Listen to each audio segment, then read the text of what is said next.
Hi, I'm Scott Simpson, mental health counselor to people living with chronic illnesses that the medical system marginalizes.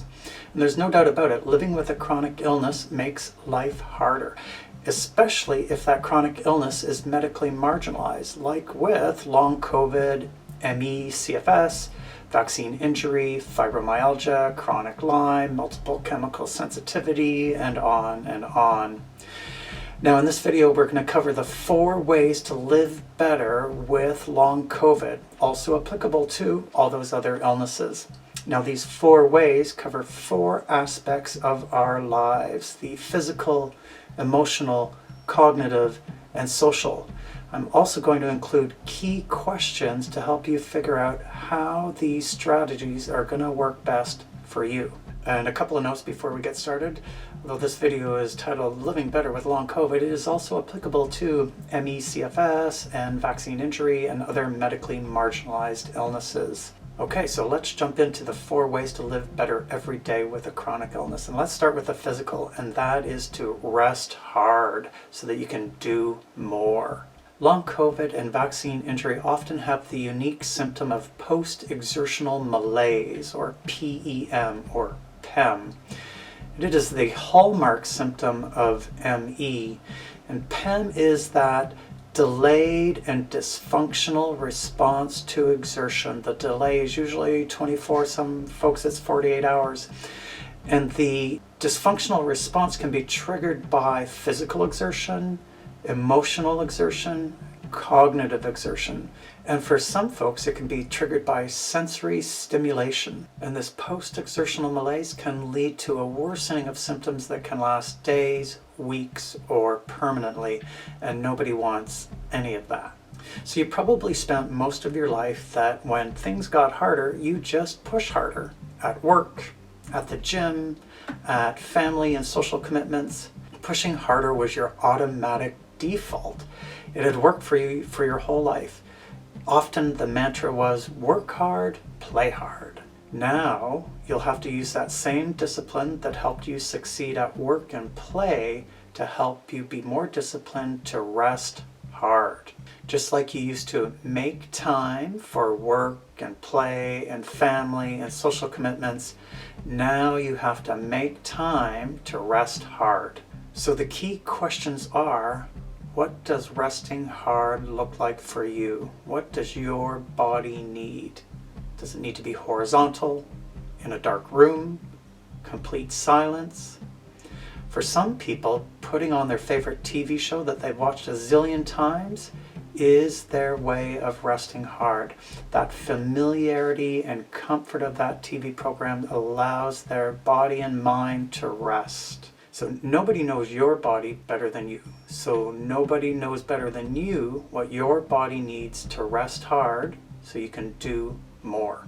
So the second way to live better every day is the emotional aspect of being sick and disabled. And a side note here, you're not just disabled, you're sick and disabled. This is a double whammy to your body, to your ability to do things, to your quality of life. So the second aspect, the emotional aspect, is to process your trauma and loss. Having this chronic illness and the medical experiences you may have had may be the hardest challenge you will face in your life. And so that means caring for both your physical health and your mental health. So first off, having long COVID, etc., doesn't mean you've only lost just your health. It means you may have also lost your job, your income, your relationship with partner, family, friends, co-workers. You may have lost your trust in the medical doctors you deal with and the medical system. You may have lost your sense of self and identity, and you may have lost your sense of purpose and life's meaning. So not only have you lost things in the near past, you may have also lost things in the future. You may have lost your hopes and dreams and ambitions of success, of travel, of playing, of relationships, of parenting, of parenthood. And the losses don't just stop with your personal and with your relationships. You may have also lost your trust in your doctor and in the healthcare system, in the research system, in the bureaucratic system. So having a medically marginalized illness like long COVID, MEcfs, or vax injury, etc., doesn't mean you've only lost just your health. You've had multiple losses from every aspect of your life. Okay, so we've touched on the loss part of it. Now let's turn to the trauma part. And trauma is defined as an emotional response to a terrible event that is physically and emotionally harmful. So as someone who may have experienced from the illness and or the medical system, you may have experienced a wide range of emotions while the event was happening, shortly thereafter, and over this longer term. You may feel a sense of being overwhelmed, of being in shock, of being betrayed. It can be hard to process all of those experiences.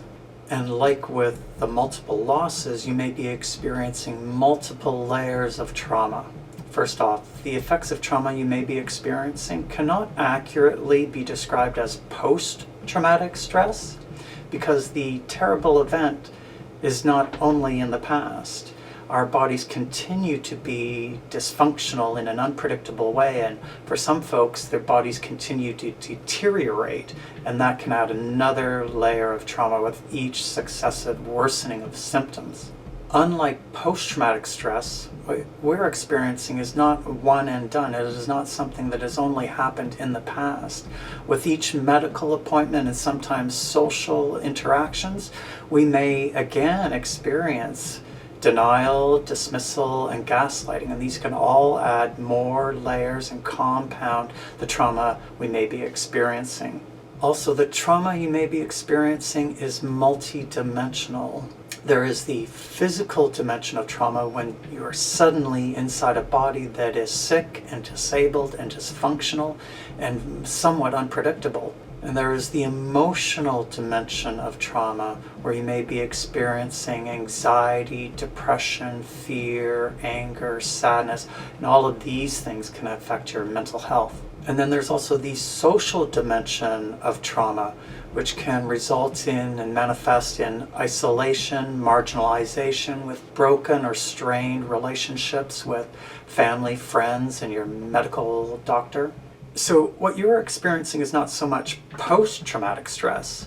What you're experiencing is multidimensional, ongoing, continuous trauma, and that presents a special therapeutic challenge. How we respond to the trauma, the loss, the betrayal, the abandonment, is key to working through those thoughts and feelings like anger, sadness, fear. To be clear, the goal is not to not experience anger, fear, sadness, etc. Those are natural and expected emotions that we can work through and process. The goal is to also find joy, connection, peace, acceptance, and meaning in our lives. Because you are not in an either-or situation where you're either happy or you are sad, where you are either hopeful or you are hopeless. Yes, there is grief and anger and sadness for all the losses you've experienced. And there is also hope for symptom treatment so you have a better quality of life, and hope for a cure so that you can get back to the healthy body you had before. So with long COVID, etc., you're in this in-between space where you need to find a way to hold both dualities of loss and hope. So the key questions around this emotional aspect are: how do you process the loss and trauma when you've spent your whole life working towards gain and pleasure? How do you reinvent your relationships with others and the relationship with yourself? How do you prepare physically and mentally for social encounters, for medical encounters, when you may once again be dismissed, denied, and gaslit? So perhaps the most important question here is, when you've experienced so much physical, emotional, and social suffering, how do you find hope? So those are big questions, and I want to refer to two historical figures to give us some insight into those mental states.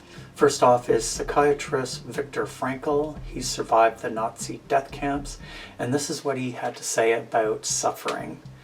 Suffering in and of itself was meaningless. We give our suffering meaning by the way in which we respond to it. And the second historical figure I want to mention is philosopher Friedrich Nietzsche. And he wrote, "He who has a why to live can bear with almost any how." So your challenge is to come up with a why, and from that will emerge the how. Okay, quick sidebar. If you want support around living with long COVID or MEcfs or vaccine injury or any other medically marginalized illness, you can set up a free 30-minute consult meeting with me in my Zoom room. I'll put the links in the description below.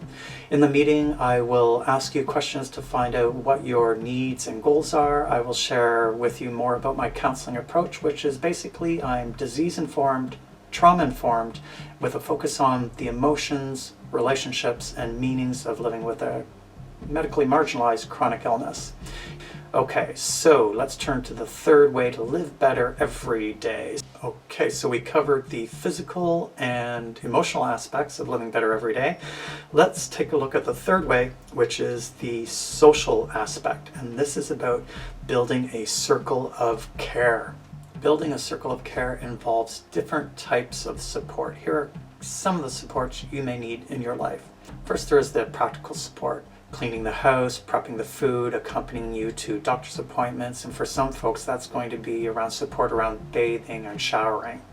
There is activity support. It could be playing a game, watching a movie, just socializing. And of course, we need emotional support. Somebody who has empathy, who can validate your experiences, who's not going to try and fix you. And then there's also online support where we can learn from each other, where we can share our experiences, where we can learn about what people are trying in terms of medications and supplements that are working or not working, where we can feel like we're not alone on this journey, and where we can feel hope that treatments and cures can be found. And in terms of support, not one single person is going to be able to be supportive in all of the ways that you need. Some people are good at some types of support and not so good at other types of support. You may already have some of these supports in your life. You may also have to open up to find support for the other aspects. So here comes the key questions around the social aspect. There really are two of them. What kind of supports do you currently have in your circle of care? And what kind of supports do you still need to add to your circle of care? Okay, so let's move on to the fourth way to live better every day, and that is the cognitive aspect. And you do this by rewarding yourself. As you know, with chronic illness, we lose many things from almost every aspect of our lives. Activities that you found rewarding may no longer be physically or socially or mentally possible.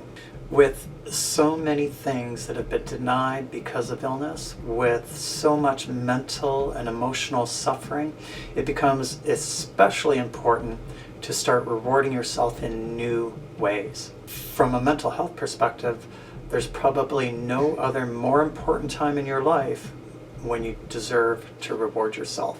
Fortunately, Mother Nature built a reward system into our brains. It gives us that hit of dopamine, that neurochemical that gives us motivation, and it also gives us that feel-good feeling when we accomplish something. And rewards don't have to be expensive or extravagant, although they can be. They can be as simple as a piece of dark chocolate or a pat in the back. For example, I just finished updating my website. It took me many hours, and when I finished, I did a "Good job, Scott." My own self pat in the back. And I also had a piece of dark chocolate. Some people will say that accomplishing the goal is the reward, and they are absolutely right. There is that feel-good feeling when we accomplish something that we set out to do, and we can call that the inherent reward. Now, given our present situation, what we also want to do, what's also very important, is to have an intentional reward, a specific reward linked with a specific goal. For example, let's say you have an appointment with a new doctor you've not seen before. You don't know how they're going to respond to your diagnosis or your symptoms. Will they empathize and help you? Or will they minimize, deny, dismiss, and gaslight you? And because these appointments can be demanding both physically and emotionally, you decide that you will reward yourself for getting through the appointment. So you want to set yourself up for success. Your reward should not be dependent on how the doctor responds. That is mostly outside of your control. Your reward is for physically and mentally preparing for and getting through the appointment as best you can. Whether that doctor turns out to be an arrogant gaslighter or an empathetic supporter does not matter. Your reward is for the effort, not for the outcome. Okay, so some key questions to tease out what rewards are going to work for you. First off, how did your parents reward you as a child? For effort? For outcome? Not at all? Next question, how, if at all, did you intentionally reward yourself before you became sick? And how will you intentionally reward yourself every day moving forward? By building rewards into your life, you'll gain more control over the reward system and those dopamine hits, ensuring that you get that feel-good feeling every day. Okay, so super quick summary. We took a look at the 4 aspects of being: physical, emotional, cognitive, and social, and we had key questions to help figure out what's going to work for you. And then the 4 ways to live better every day. Number 1, rest hard so you can do more. Number 2, process the loss and trauma so you can improve your mental health. Number 3, build a circle of care so you can improve your support network. And number 4, reward yourself. If you have a chronic illness that is medically marginalized, your life is harder, and for that reason alone, you deserve a reward every damn day. Thanks for listening. I'm Scott Simpson, mental health counselor for people who are living with medically marginalized illnesses. If you want to book a free 30-minute consult meeting with me in my Zoom room, look in the description below. The links in my email are there. Have a good day.